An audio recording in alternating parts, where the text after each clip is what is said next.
Thoroughbred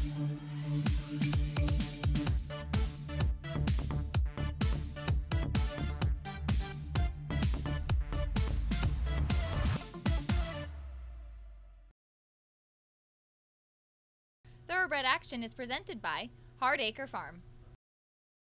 Hello again, everyone. Welcome. Little Friday, Twilight Friday, Thoroughbred Action joining you from beautiful Gulfstream Park. Jason Blewett catching up with you on this Friday evening from our paddock side studios here at Gulfstream. Happy start to Belmont Stakes weekend. And without further ado, let's head upstairs and check out the weather and track conditions.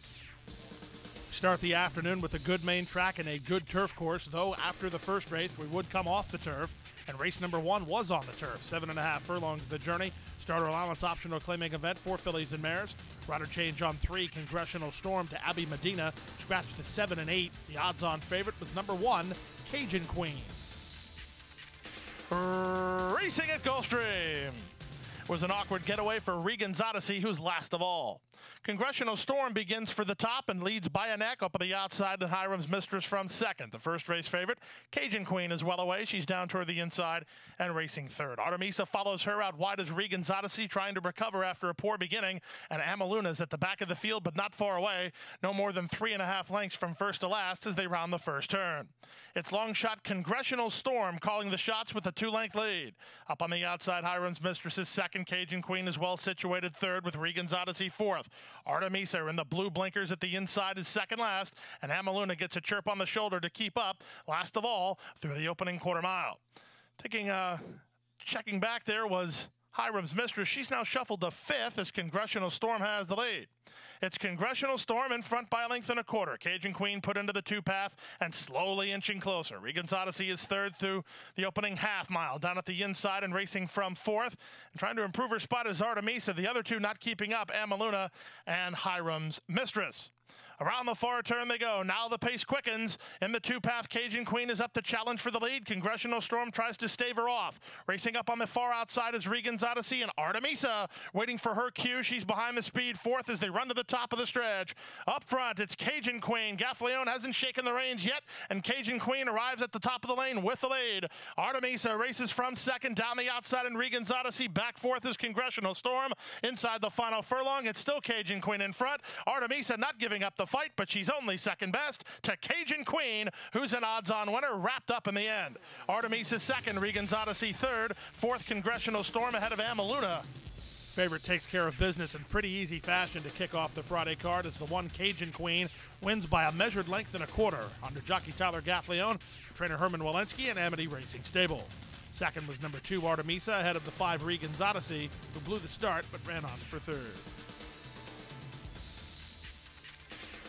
To the second race now, 2-year-old fillies take center stage, and for a claiming price of $25,000, they go 5 furlongs.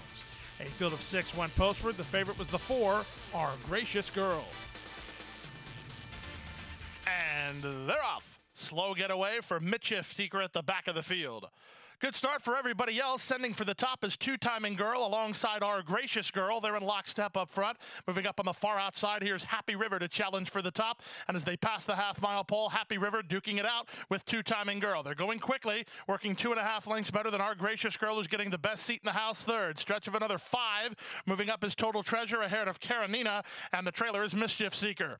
Around the far turn at the 5/16. Happy River has the lead. Will have to fight off Our Gracious Girl, who's 3 wide and on the attack.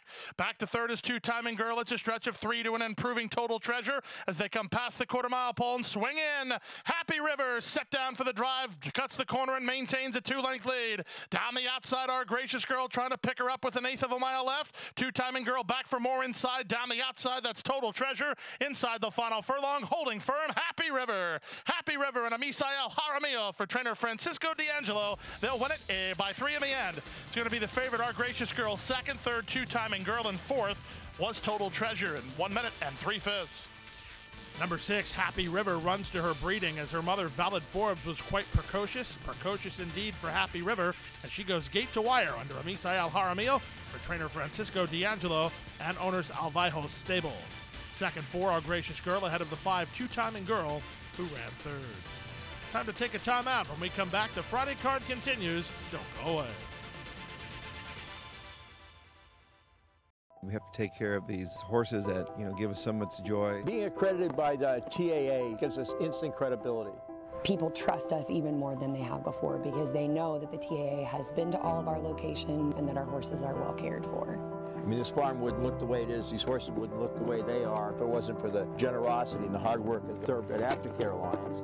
They've united our whole industry in terms of the aftercare movement. We're all working together for the same purpose. Back now for race number 3 on the program. Third race taken off the turf. Main track today at 7 furlongs. Scratch number 2, Kenetra. The 8, Helen Virginia, drew in. And the favorite was the 3, Hottie Toddy. And they're off. Good start on the outside for Renee's Cat, who hits the ground running. Helen Virginia's away in the top flight. She'll land second. From third, that's the favorite, Toddy Toddy. Up on the outside, Devilish Romance. Working Carol K is between horses. Geo Patricia is second last, and at the rail, the trailer is Fashion Factor as they race down the backstretch. Up front, it's Renee's Cat and jockey Jose Alvarez, who lead at 3 parts of a length. On the outside, Helen Virginia now second. Working Carol K third. Devilish Romance is now fourth. Back at the inside, fifth is Hottie Toddy, about 4 lengths behind, ahead of Geo Patricia, and at the back is Fashion Factor. Past the half mile and kicking to the far turn. The opening quarter was 23-1. In front, Renee's Cat 3 parts of a length. Helen Virginia is there second. Devilish Romance is third.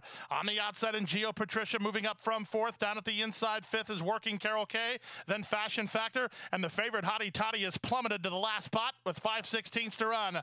Up front, Renee's Cat Alvarez has a confident look on his mind, and he leads it at the quarter pole by 1.25 lengths. From the outside, Geo Patricia put to Vasquez pressure. Helen Virginia not going away between horses. Back fourth is Working Carol K as they straighten for the drive. Renee's Cat still the one to run down. Leads it 2.5 lengths. Helen Virginia tries to make ground from second. Geo Patricia third. Then Working Carol K. But inside the final furlong, Renee's Cat trying to hold off Helen Virginia, who continues to charge hard. Helen Virginia at Renee's Cat. Renee's Cat digging in and hanging on.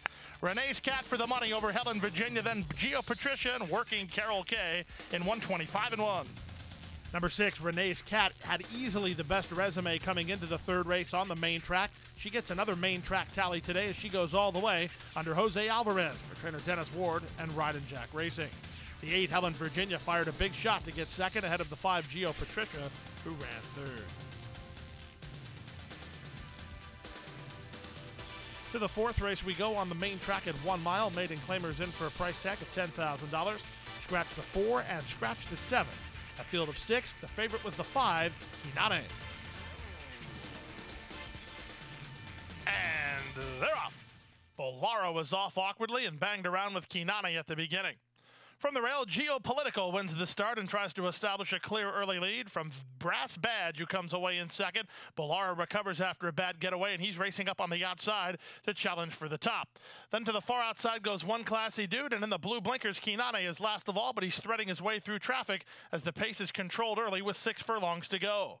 They complete the opening quarter, and Brass Badge now puts ahead in front through the opening quarter in 24-1. It's Brass Badge in front. Bolara is second, Kinane in the clear on the outside, third for Miguel Vasquez. Back fourth is Louis Highway. At the rail, fifth is Geopolitical. Off the pace today and working 2 better than One Classy Dude as they race to the half-mile mark. It's Brass Badge with a narrow lead. Bolara keeps him honest at the half-mile pole. They're working a length better than Kinane, who's third while 3 wide, through a 47 2/2 mile. Back at the inside, Geopolitical. He'll need racing room. He's alongside Louis Highway. And at the back under a drive is One Classy Dude. There's 3/8 of a mile away. And on the outside, Kinane goes on the attack, 3 wide to challenge for the top. And Kinane now runs by to take the lead. Brass Badge given the wake-up call by Jaramillo to try to battle on. Bolara's still right there between horses. 4 lengths back to the rest, led by One Classy Dude. Geopolitical did not fire after 3 quarters in 113 flat. They turn for the money. Kinane set down for the drive and edging away a bit. Brass Badge comes off the fence now to try to get to him again from second. 5 back to Bolara third, but inside the final furlong, Kinane kicking away. Brass Badge's game, and he's clearly second best, but the bettors had it right. It's 6-5. It's Kinane in front. Brass Badge ran second, well clear of Bolara third, then Louis Highway in 140-2. Number 5, Kinane takes care of business in pretty easy fashion in today's fourth race under jockey Miguel Vasquez for trainer Francisco D'Angelo, who gets his second winner today, and owners P&G Stables. 2, Brass Badge was second ahead of the 6, Bolara, who ran third. We move now to the 5th race, race 5 off the turf on the main track at 1 mile. Maidens of the special weight variety scratched the 1, 6, and 7. The 9, the Bull, got in, but the heavy favorite was number 4, Entangled. And they're off. At the back early is GQ Cover Up. Good start for long shot Son of Greatness, who hits the ground running. The favorite Entangled finds his feet between horses, and moving up in the inside is Without Romance. Without Romance making things tight for the favorite as Gaffleon backs him off with Entangled, who race behind the speed. That speed is now put on by GQ Cover Up, who was last into stride, but he's first out of the chute. He leads by a length and a quarter. Entangled on the outside, driving at the rail. Here's I'm the Candyman, and I'm the Candyman now makes a mid-race move. He's on the offensive to take the lead through a 24-1 opening quarter. So it's I'm the Candyman to the half-mile pole in front of GQ Cover Up, who races from second. The big favorite Entangled is in the clear third. Back at the inside, this Without Remorse and racing in fourth now. On the outside, and Son of Greatness from fifth, and DeBull is last of all with half a mile to journey. They swing to the far turn after completing a half mile in 47 seconds flat. Up front, the leader, I'm the Candyman, and Eduardo Nunez by 2. Up on the outside, Entangled, given a bit more rein by Gaffleon. He gets around GQ Cover Up and takes second with a length and a half to make up on the leader. Meanwhile, from the back, DeBoer hits his best stride under Sammy Camacho. He's asked to quicken, but he is quickening within 6 lengths of the lead with a quarter of a mile left to go. Here's a move from Entangled at 1-2 to take the lead from I'm the Candyman, who's an all-in second after 3 quarters. In 1:12 and 3, Gaffleon pushes the button, and there goes Entangled. He's clear now by 4. On the outside, DeBull's going to run on to get into second. I'm the Candyman is now back to third. The rest struggle for a minor award, but the bettors had it right. 1-2 is easy money on Entangled. Entangled geared down and 2.5 in front. DeBull second. I'm the Candyman third. GQ Cover Up runs fourth in 1:39 flat. Number 4, Entangled, is an easy winner in today's 5th race, wrapped up in the end by Gaffleon and still well clear for trainer Ralph Nix and owner Gary Davidson. Second 9 to Bull, third the 3, I'm the Candyman. The early pick 4 today had 2 alls in it, with races moving off the turf, so check your tickets. That return was $8.60. The early pick 5 also had 2 alls, including race number 5. A 5 return, $13 and a nickel. We'll take a brief time out. When we come back, the late pick 4. Don't go away.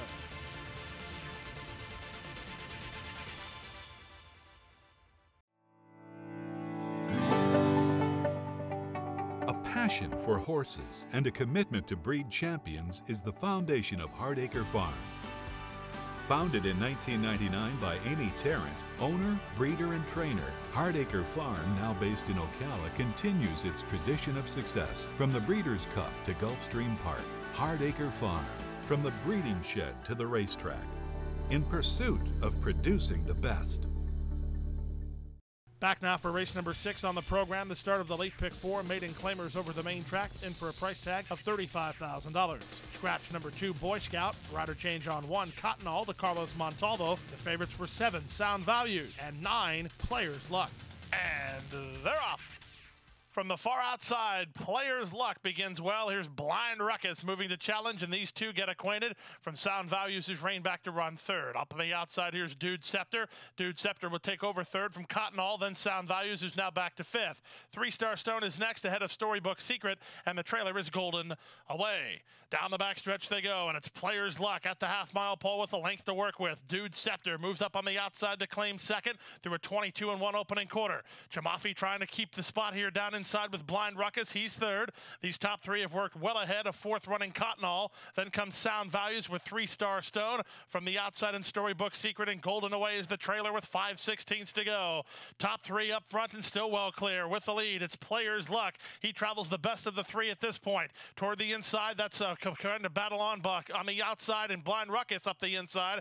Down the outside, it's Dude Scepter. Then 3-Star Stone with 3/16 to go. Players Luck maintains a length and a half lead. Blind Ruckus flat to the boards, making no impression. Down the outside, Dude Scepter, then 3-Star Stone and Sound Values. But if you're on Players Luck, you can go collect. Players Luck won it by 4 in the end. Blind Ruckus was second. Dude Scepter finished third. 3-Star Stone fourth, and fifth was Sound Values in 1:10-1. Number 9, Players Luck, comes back ready to roll off the extended vacation and wins under jockey Amisael Jaramillo, giving him his second winner of the afternoon. Players Luck, owned by 48 Farms and trained by Ralph Zadie. Number 3, Blind Ruckus, was second ahead of the 8 Dudes Scepter, who improved today to get third. To the 7th race now off the turf, main track at 1 mile and 1/16. So it was a first finish line race.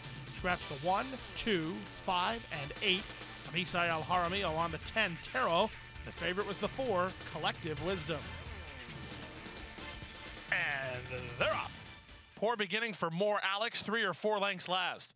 A good start for the favorite Collective Wisdom. Moving up on the inside, Mr. Magic will go with him in the early stages. They work ahead of Love Conquers. Taro's out wide, Zafiro's at the rail, and McMahon trying to get More Alex to play catch-up at the back of the field as they round the first turn. Up front, it's Mr. Magic in front, 3 parts of length. Collective Wisdom is out in the 3-path, racing from 2nd. Love Conquers is now 3rd. Zafiro at the inside is 4th, ahead of Taro in 5th. And More Alex has caught the body of the field. He's last of all. He's about 4 lengths behind through the opening quarter in 24 and 1.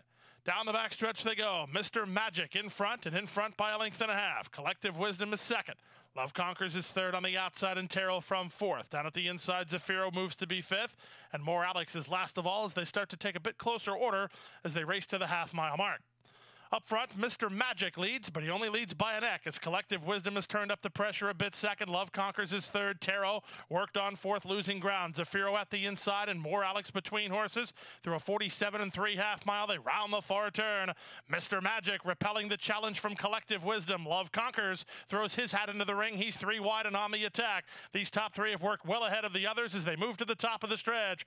Top 3 all working hard, but Mr. Magic has inside position and a narrow lead. Whip is out on Collective Wisdom. Love Conquers launching an attack on the outside. These 3 shoulder to shoulder to shoulder as they turn in on the outside, and Love Conquers with momentum. Collective Wisdom put to pressure by Panici and tries to stay with him. Then at the inside and Mr. Magic. Final furlong. It's Collective Wisdom digging in. Love Conquers right alongside. Collective Wisdom. Mr. Love Conquers. Collective Wisdom hangs on. Had to earn the money, but Collective Wisdom beats Love Conquers narrowly from Mr. Magic 3rd, then Zafiro and More Alex.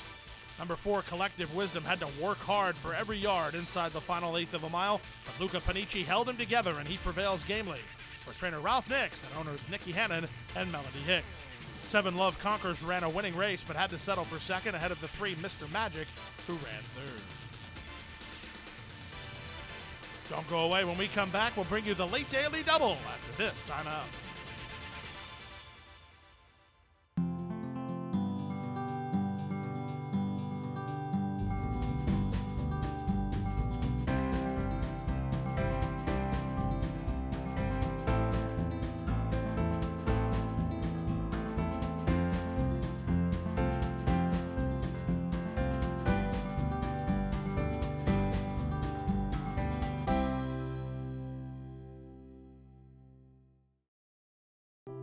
Crossing the finish line for the last time can mean an uncertain future for many horses.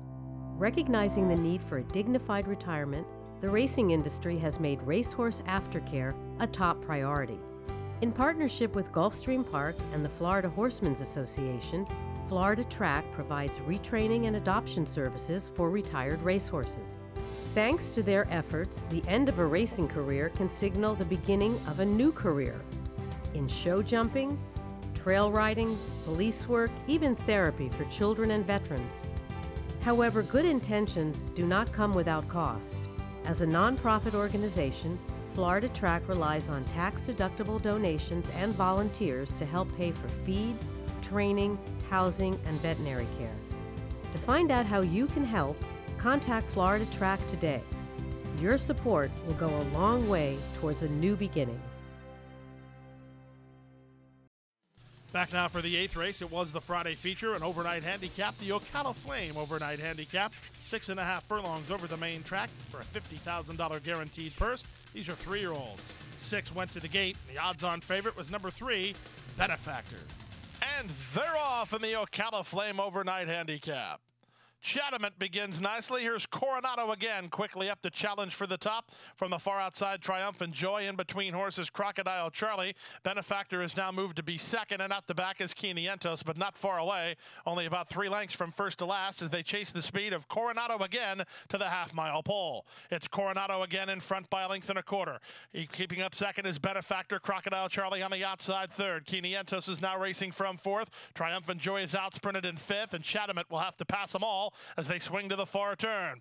Coronado again has the lead. It's a half a length in front. Benefactor tries to get after him second from third and angled off the fence is Quinientos. 4 wide. Crocodile Charlie's only 2 lengths behind. The whip is out on Triumphant's Joy, and Chatterman has not been a factor as they run to the top of the stretch. Lionel Reyes trying to get more out of Coronado again. He's at the quarter pole maintaining a narrow lead, but Gaffleone and Benefactor on the attack now through a 44 2.5 mile. Benefactor to put head in front. Right back at him, Coronado again. Crocodile Charlie and Quinientos both not going away with an 1/8 of a mile to go. 4 chances. Quinientos coming after the leaders. Battling back is Coronado again. Crocodile Charlie on the stand side. Crocodile Charlie lifting late. Crocodile Charlie wins. Crocodile Charlie and Edgard Zayas spring the upset in 117 flat. Exciting stretch run in today's 8th race, and in the end, we had an upset winner off at 9-1. Give it to 5. Crocodile Charlie under aggressive handling from Edgard Zayas. He rallies in the center of the course to get the victory for trainer Rohan Crichton and owners Rohan Crichton and Span Investments. 3 Benefactor just outrun late. He ran second ahead of the 1 Quinientos, who ran third. 9th and final race off the turf, main track at 7 furlongs. Maiden claimers in for a price tag of $12,500. Scratch the 1, 4, 9, and 11. Abby Medina rides number 7, Home Power. The off-time favorite was the class dropper, number 2, Off the Chain. And runners away. Check back to last was Half Gray. From the inside, Off the Chain begins nicely. On the far outside, Seeking Fast is showing speed. The first timer's good to go. Here's Gasparilla Trove moving between horses alongside Art Bijou. Home Power's not far away, working 2.5 better than Alarcon, and the trailer is Half Gray. Down the backstretch they go. Monterey Jr. and Gasparilla Trove lead by a head. Seeking Fast is right back at him second. Meneses has his hands full with Off the Chain. No place to go. Gets shuffled to 5th. Racing up on the outside is Home Power and Art Bijou. Then Alarcon. And trailing the field is Half Gray. Past the half mile and kicking to the far turn. Gasparilla Trove holds a narrow lead. Seeking Fast is second. Meneses wants off the fence with Off the Chain, but he'll have to be patient. No place to go for Off the Chain, who's buried inside. Home Power is next with Art Bijou. Alarcon also needs some racing room for Lionel Reyes. This is completely up for grabs at the 5/16. Monterey Jr. goes to work on Gasparilla Trove, who holds a narrow lead. Alarcon is the first to get out from behind cover, and Alarcon is coming on pretty well. A half mile and 46 4. They're on their way home. Alarcon sweeping up to take a narrow lead. Gasparilla Trove is second. Still no place to go for Off the Chain. Now Off the Chain works into the clear, but time ticking away. Alarcon, Gasparilla Trove is back for more, and Off the Chain is now rolling down the stand side. It's Off the Chain getting to Gasparilla Trove. Off the Chain, Gasparilla Trove, Off the Chain. Off the Chain, much the best horse, gets up to win it from Gasparilla Trove second. Third was Alarcon, and fourth was Home Power. 126 and 1. Well, Off the Chain had very little go right for him in the final race of the afternoon, but he did get out inside the final furlong and had enough to get up to win it as much the best horse under jockey Marcos Meneses, who patiently handled the son of Shackelford for the score. Victor Barboza Jr., the winning trainer for Grand Poyo Stable, and Mac Nicole. 6, Gasparilla Trove second on debut ahead of the 3, Alarcon, who ran third. The late pick 5 was hit for $237.30 on a 50-cent return. The Rainbow 6 got hit plenty of times for $243 even. That'll trigger a Saturday carryover of $795,014.61. And that'll do it here. 9 up, 9 down on this Friday edition of Thoroughbred Action. Of course, we're back at it tomorrow, Belmont Stakes Day, here at Gulfstream Park with a 12-race card that gets underway at 12:55 p.m. Good night, everybody. Hit the hay. Hit the hay. I've been working all day. Hit the hay. Hit the hay. What do you say? Hit the hay. Hit the hay. Hit the hay. Hit the hay. Well, I'm tired. Let me tell you, Jack, I'm so tired.